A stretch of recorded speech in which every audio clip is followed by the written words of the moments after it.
우리 여호수아 남전도는 볼 때마다 듬직하신 것 같아요. 일단 몸무게들이 다들 많이 나가시고 그러니까 듬직하시죠. 감사합니다. 우리 남전도회가 항상 수고를 많이 하세요. 일단 이 교회 청소부터 시작해서 계단 청소라든지 수고를 참 많이 하십니다. 늘 감사하고 남자들의 신앙이 올라가야 교회의 수준이 올라가게 돼요. 그거 참 이상합니다. 여자들이 많으면 열심히 있고 그리고 짹짹짹짹 소리가 많이 나가지고 은혜가 되는데 남자분들이 많아지면 교회 수준이 올라와요. 듬직해지고.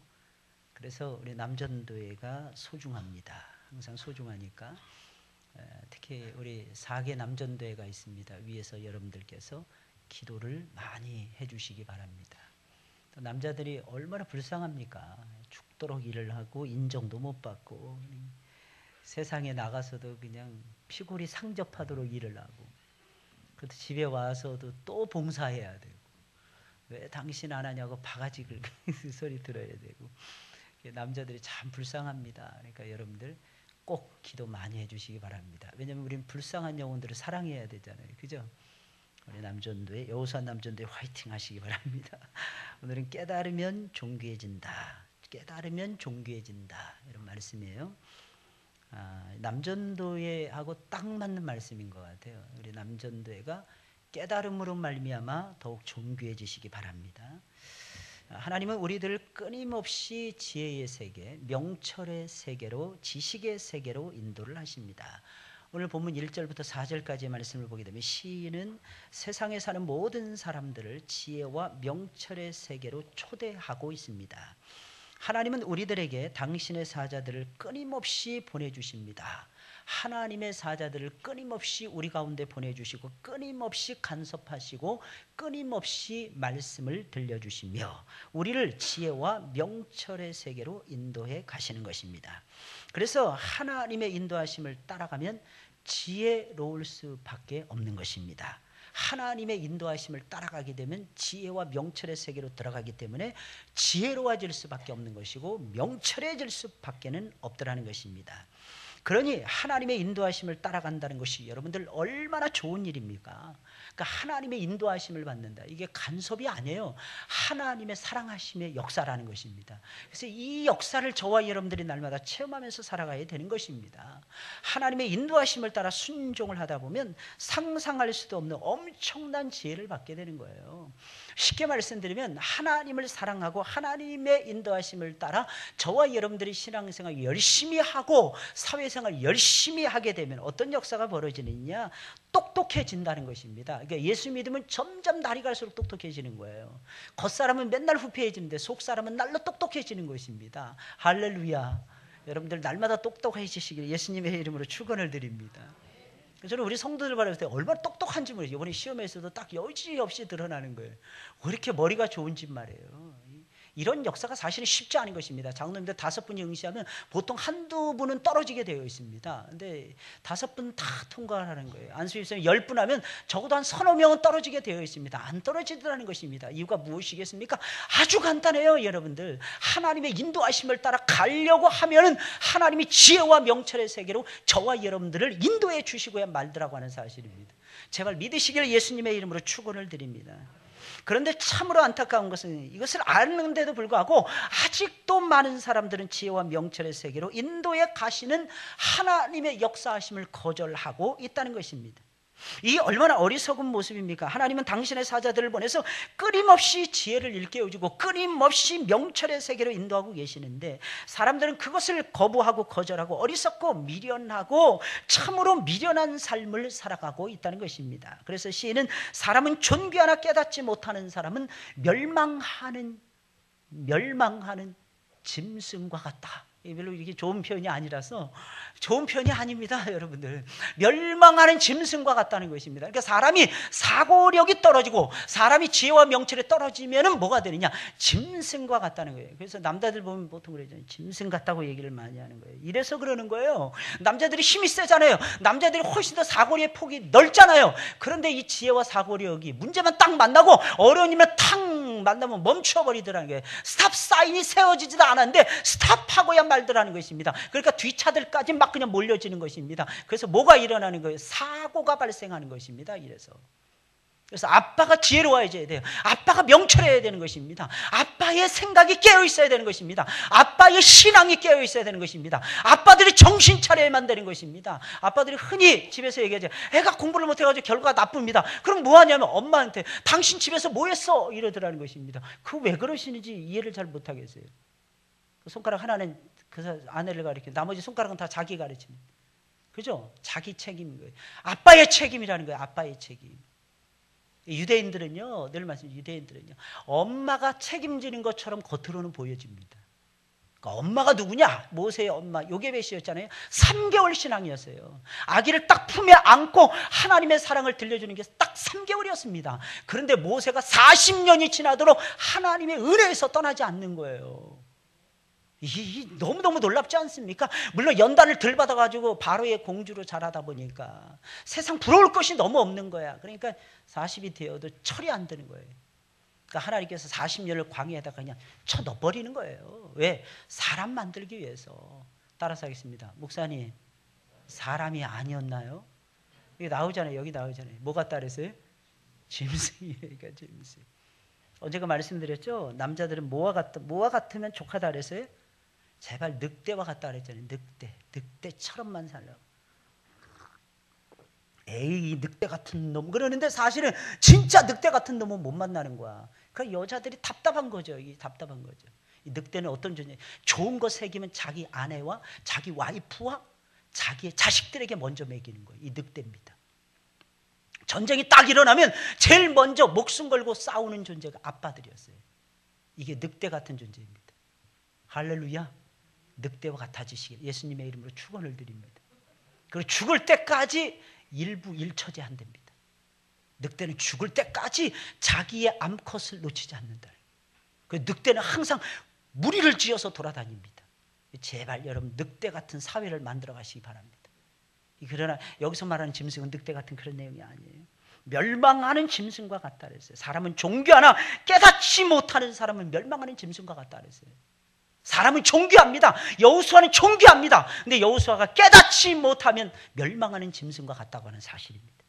사람을 얼마든지 존귀해 줄 수 있어요. 얼마든지 존귀해 줄 수 있는 가능성이 있다는 것입니다. 이유가 무엇입니까? 우리가 믿는 하나님이 존귀하시니까. 그분이 영화로우신 분이야. 그분이 영광스러운 분이야. 그분이 최고의 지혜를 구사하십니다. 최고의 언더스탠딩의 능력을 가지고 계신, 최고의 위즈덤의 능력을 가지고 계신 분이 우리가 믿는 하나님이십니다.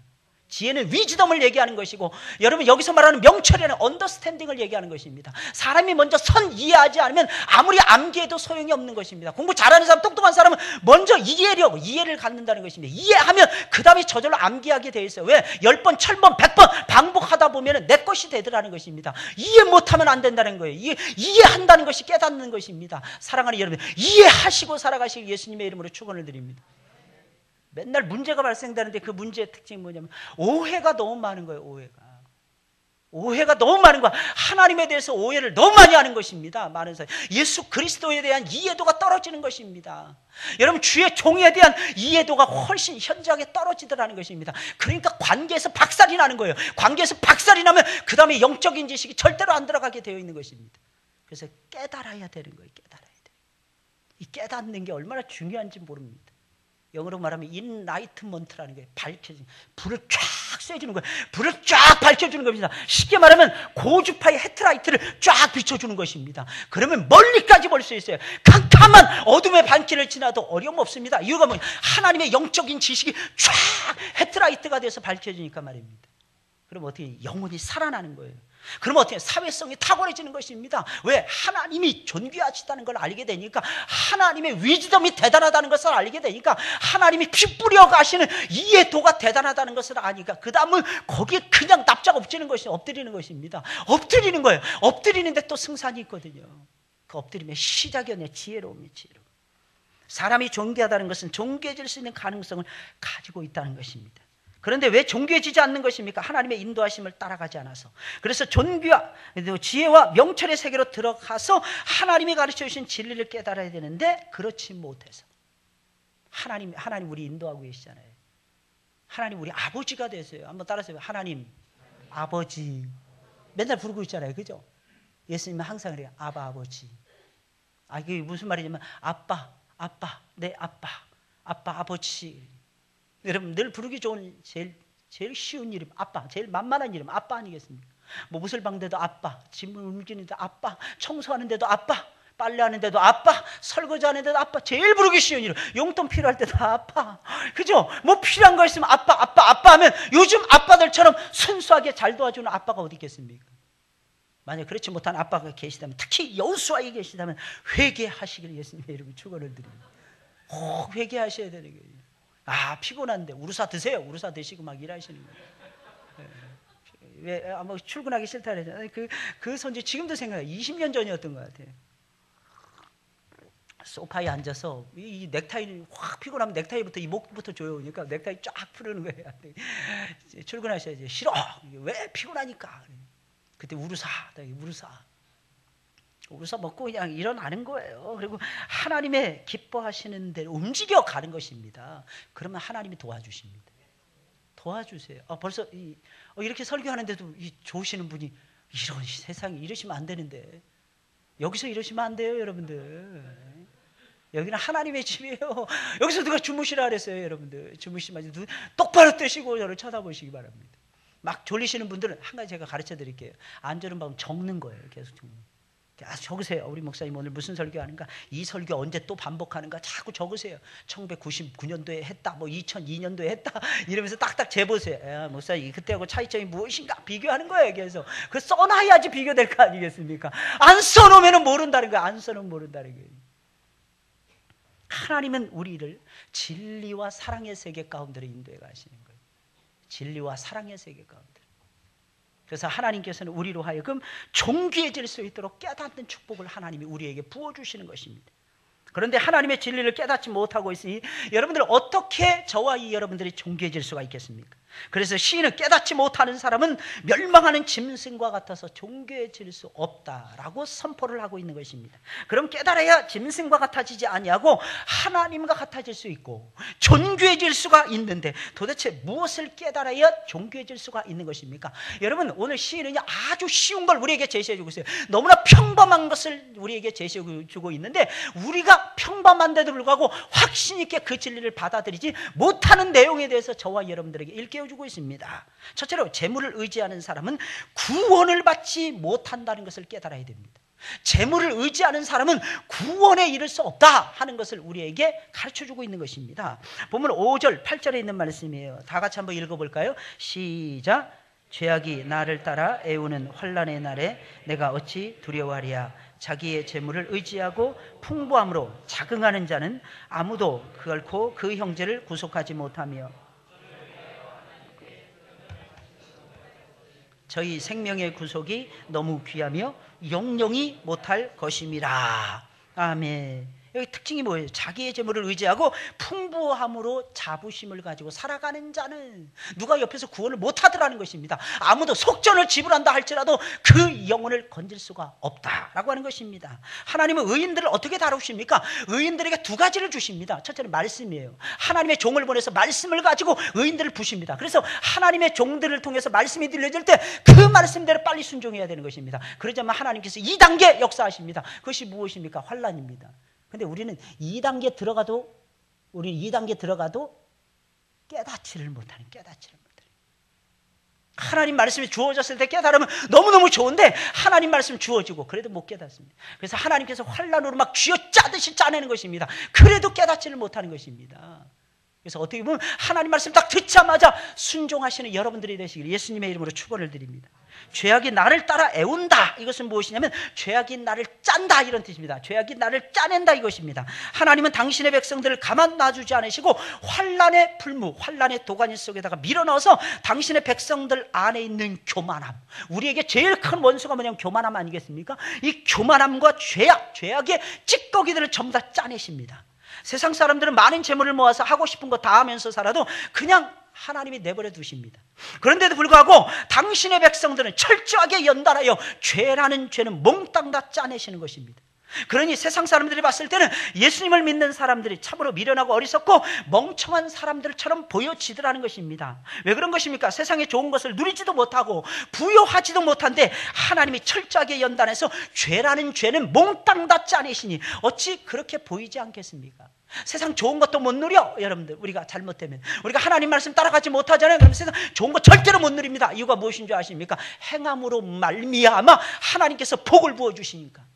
근데 행함이 없어요. 말씀에 대한 순종이 없습니다. 우리 여호수아 남전대는 하나님의 말씀에 과감하게 순종, 용기 있게 순종해 가시기를 예수님의 이름으로 축원을 드립니다.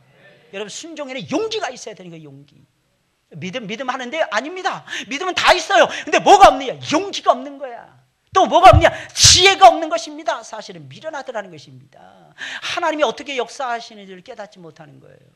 그러니까 하나님이 주시는 은혜 못 누리는 거예요. 게다가 못 누리잖아요. 그럼 하나님 가만히 내버려 두시겠습니까? 당신의 자녀인데 어떻게 가만 내버려 두겠어요? 하나님 계속 채찍질하는 거야. 하나님 계속 연단하는 거야. 하나님 계속해서 징계를 내리시는 것입니다. 그러니 어떻게 해요? 맨날 매 맞고 사는 거예요. 매 맞고 사는 거예요. 그 매를 때리면은 하나님 찾습니다. 잠시 잠깐. 하나님이 그냥 조금 좀 숨 쉴 수 있도록 내버려 두시면 홀라당 잊어버리는 거예요.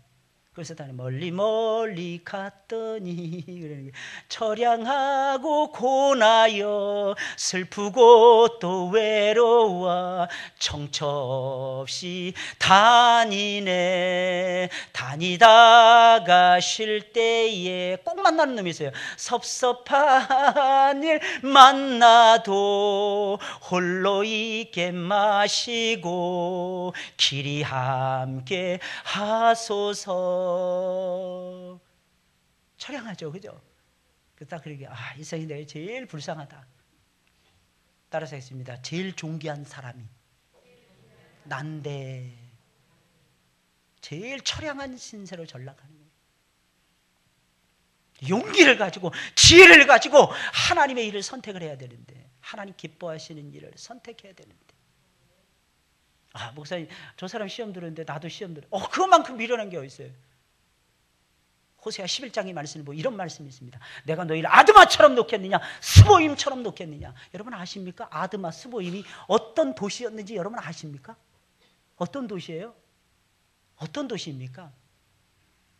소돔과 고모라 옆에 붙어 있었던 도시입니다.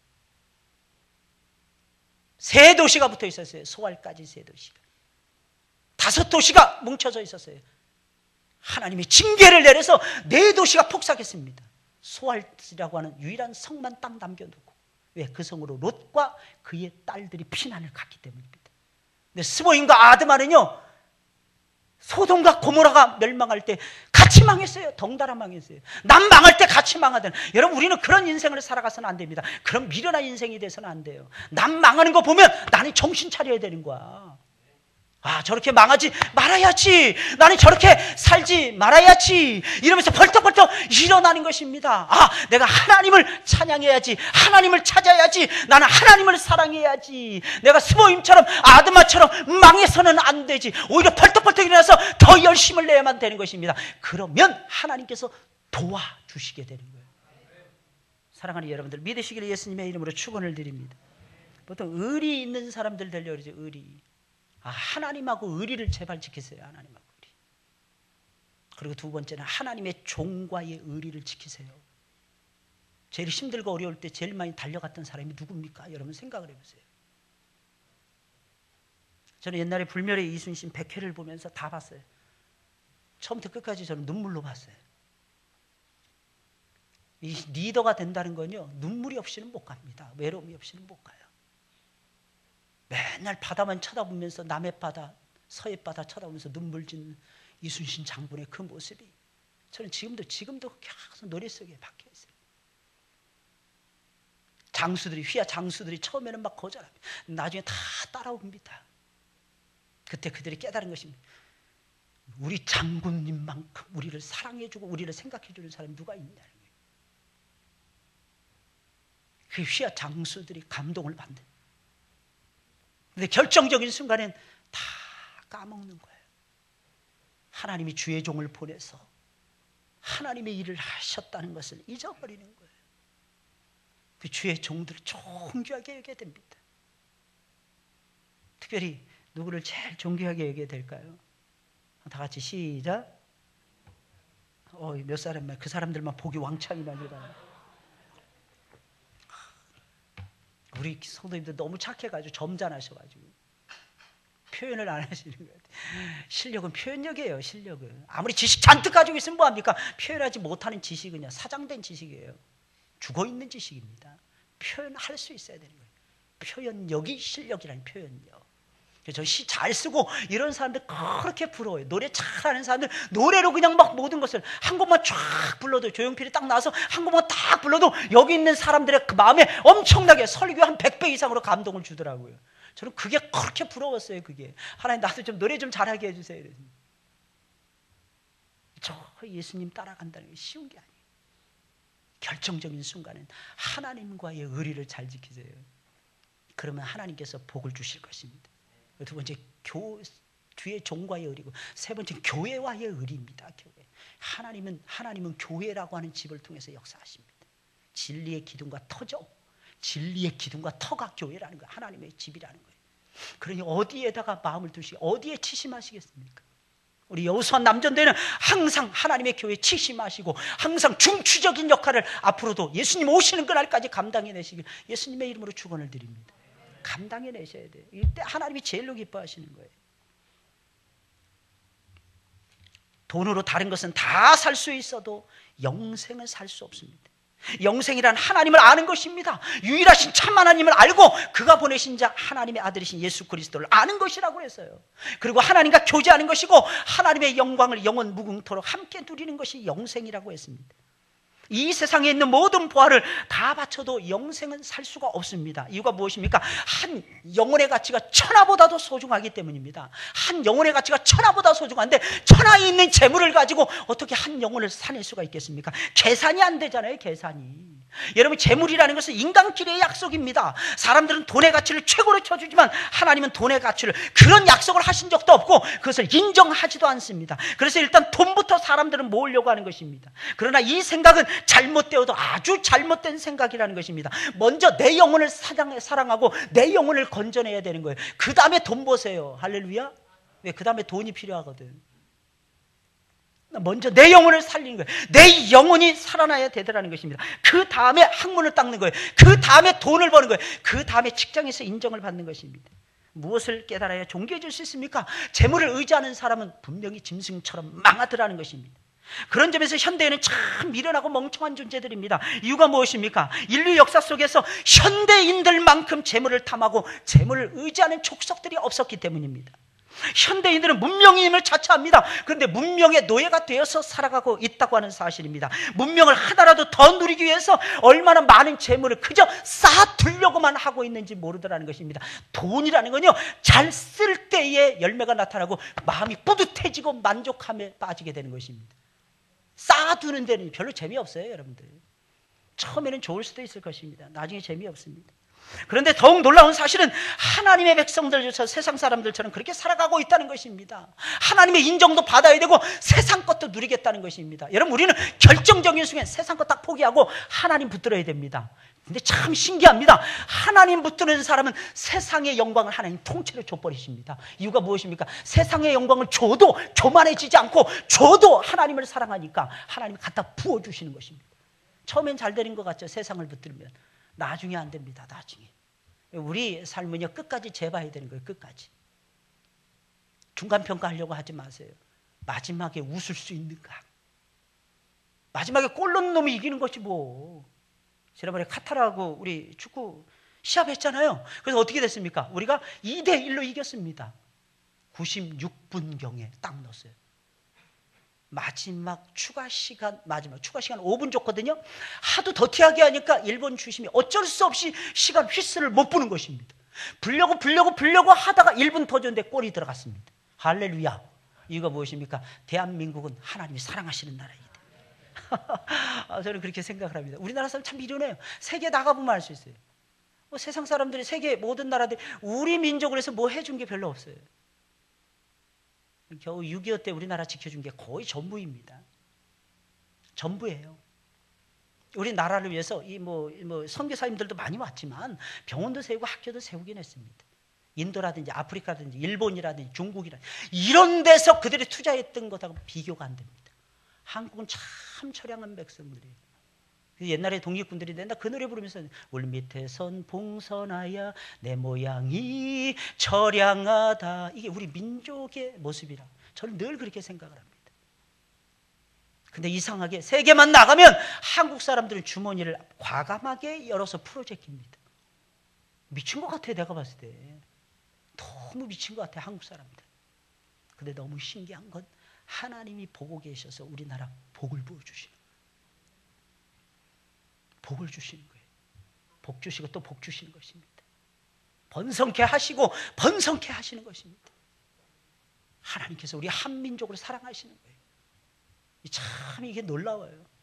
한국 사람들 많고 영어 못하는 민족이 또 어디 있습니까? 한국 나라처럼 자원이 없는 나라가 어디 있습니까? 우리나라 인적 자원이 있잖아요. 중국 애들하고 비교해 보세요. 걔네들 15억입니다. 15억. 1%면 1,500만이에요. 똑똑한 애들이 1% 1,500만 됩니다. 우리나라 1,500만 됩니까? 근데 우리 중국보다 잘 살잖아요. 일본이 1억 3천이 넘어갑니다. 똑똑한 놈들 따져보세요. 우리보다 더 많습니다. 남한에 거의 3배 육박합니다. 이 경제 규모는 뭐 말로 할 수 없고 말입니다. 독일, 영국, 프랑스 이런 나라들과 비교해 보세요. 우리나라가 무엇을 가지고 있는가 말입니다. 인도 사람들 얼마나 머리가 똑똑한지 모릅니다. 13진법이가 19진법까지 외운다면서요. 계속해서. 그냥 걔네들은 숫자 하면은 타고났어요. 인도 애들은. 이 숫자가 대단합니다. 머리 얼마나. 인도 애들하고 만나서 얘기하잖아요. 눈동자를 딱 보면 머리가 굴러가고 있는 게 보여집니다.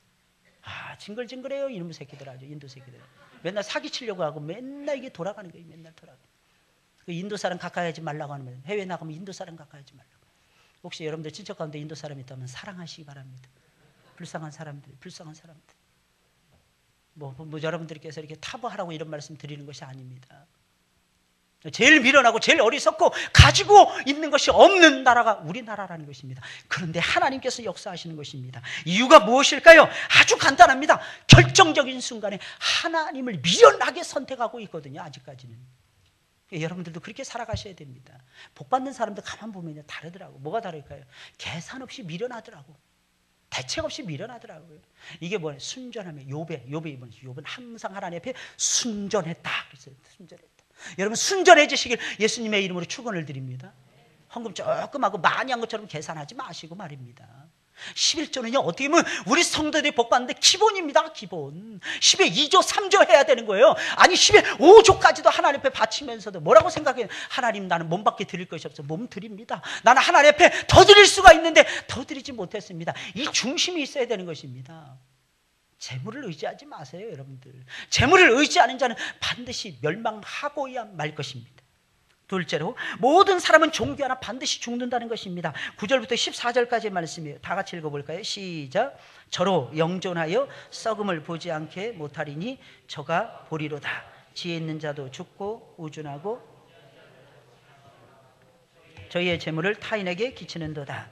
저희의 속생각에 그 집이 영영이 있고 그 거처가 대대에 미치리라 하여 그 전지를 자기 이름으로 칭하도다. 사람은 존귀하나 장구치 못함이요 멸망하는 짐승 같도다. 저희의 이 행위는 저희의 우매함이나 후세 사람은 오히려 저희 말을 칭찬하리로다.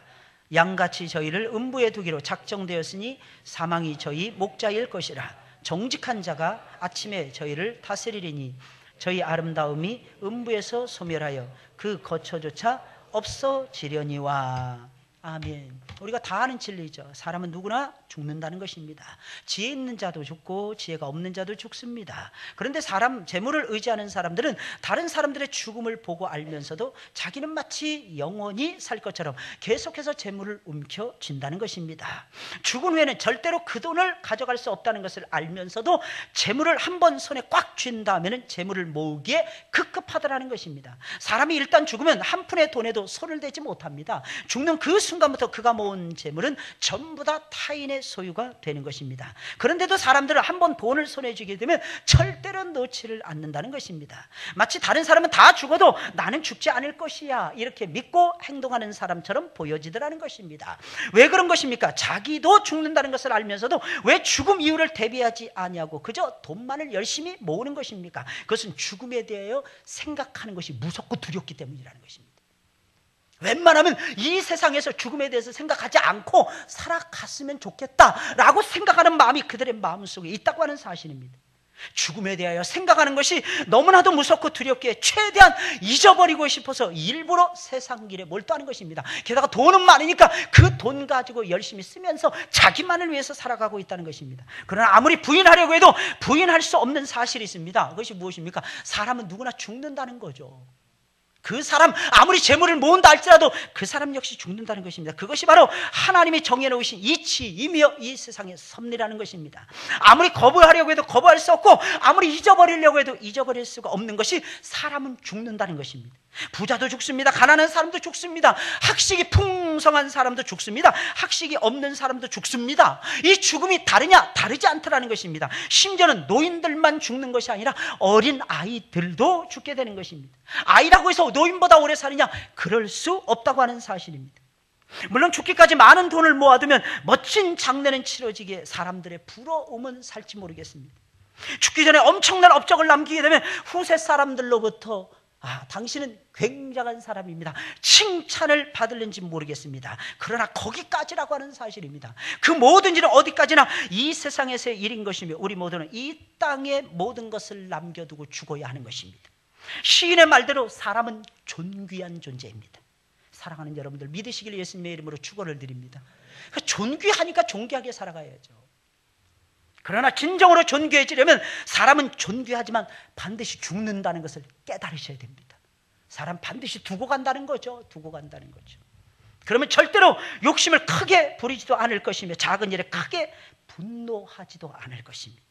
자꾸 욕심을 내는 이유가 무엇입니까? 이 세상에 좀 더 살아보겠다, 좀 더 편해지게 살면 아니죠. 하나님의 뜻을 이루면서 이 세상에서 살아가야죠. 우리가 하나님 마음을 흡족하게 해드리면서 이 세상 살아가야죠. 여러분들, 유명한 록펠러 알잖아요. 세계적인 갑부, 53세 사형 선고 받았습니다. 당신은 1년을 살지 못할 것입니다. 록펠러가 가만히 생각해 봤습니다. 인생이 이렇게 험한가? 내가 뭐 하면서 살아가야 될까? 죽도록 1년 동안 YMCA 건물 세워주고 예배당 지어주고 내가 할 수 있는 선한 일에 몰두하. 내가 이것을 잊어버렸구나. 30에 100만장자가 되었던 사람이니까, 40에 1000만장자의 반열에 올라갔으니까요. 53세에서 세계 제1의 갑부가 되었으니까 말입니다. 그래서 돌아가는 곳마다 가는 곳마다 명성을 날리기 시작했는데 그 명성은 뭐냐면 열심히 선한 일에 애를 썼다는 것입니다.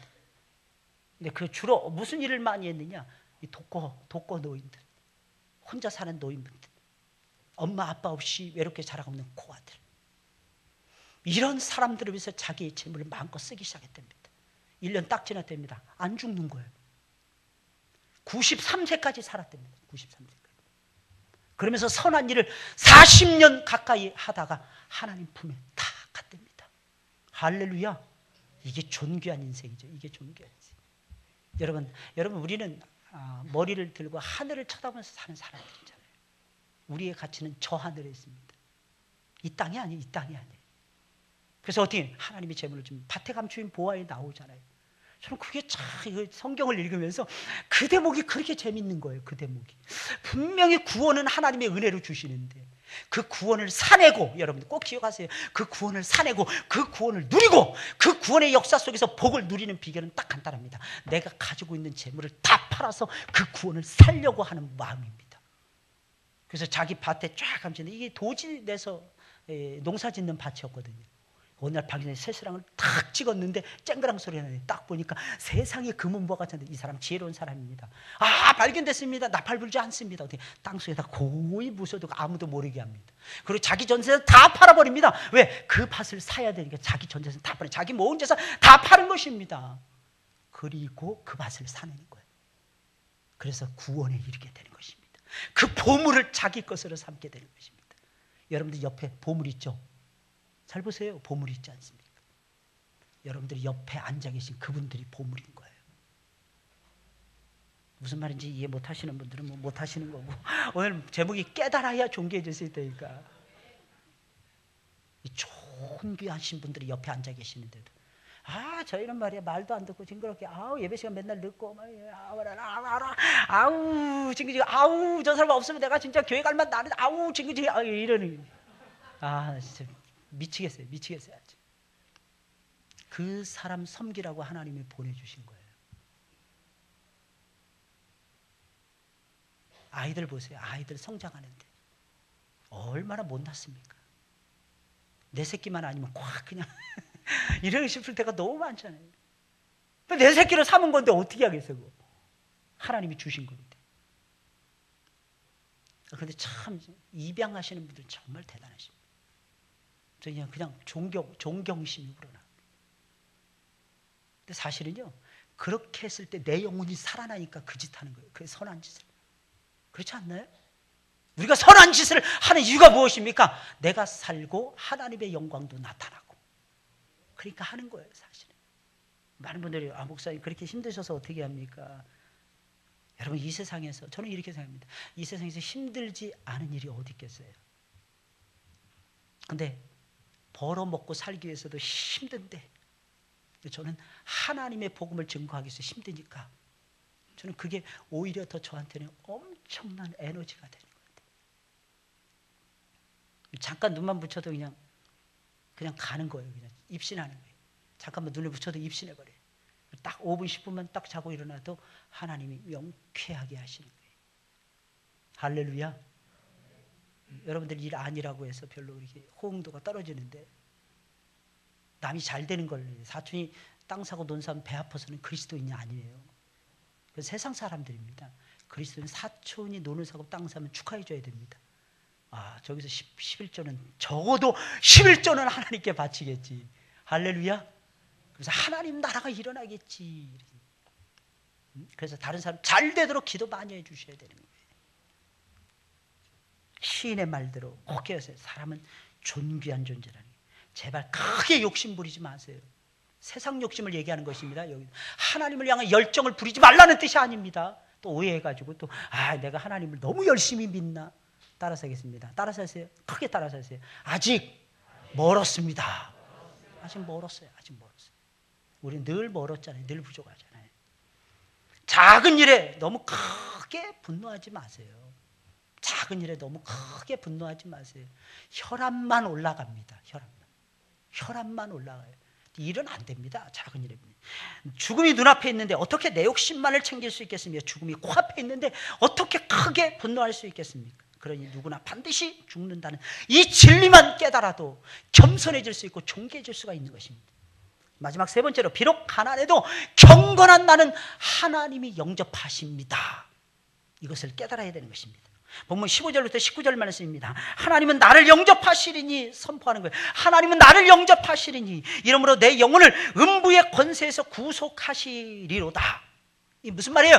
나는 비록 가난할지라도 하나님은 나를 잊지 아니하고 나를 영접해 주실 것입니다. 할렐루야. 제발 믿으세요. 제발 믿으세요. 어떤 분들 이렇게 말해요. 너무 겸손히 지나쳐가지고 나는 교회 와서 하는 일이 아무것도 없으니까 나 같은 사람이 무슨 필요가 있겠습니까? 이럴 때가 있어요. 하나님은 가난한 분이 아니에요. 하나님 부자십니다.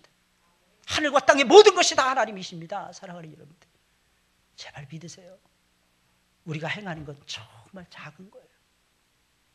우리가 물질을 다 드린다 한들, 우리 생명을 초계같이 버리면서 주님 앞에 바친다 한들, 하나님의 그 우리를 향하신 은혜로운 사랑에 어찌 비교할 수가 있겠습니까? 이거 못해요. 이거 죽을 때까지 못합니다. 우리는 가난한 사람들이에요. 심령이 첫째는 가난한 사람들입니다. 둘째는 이 세상에서 부유하지 못한 사람들입니다.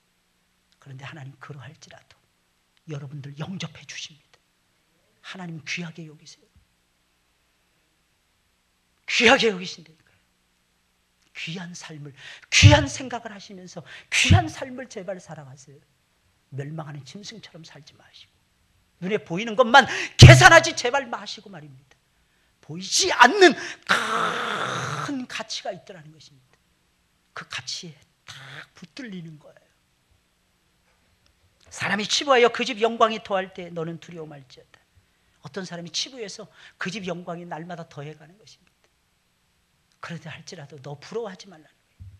저가 죽음에 가져가는 것이 없고 그 영광이 저를 따라 내려가지 못함이로다. 이 세상에서의 영광이 그를 따라 못 내려간다는 거죠. 저가 비록 생시에 자기를 축하하며 스스로 좋게 함으로 사람들에게 칭찬을 받을지라도 그 역대의 열조에게로 돌아가리니 영영의 빛을 보지 못하리로다. 시인은 당당한 거예요. 하나님은 나를 영접할 것입니다. 가난에 처했어요. 없었습니다. 그런데 하나님은 나를 영접할 것이다.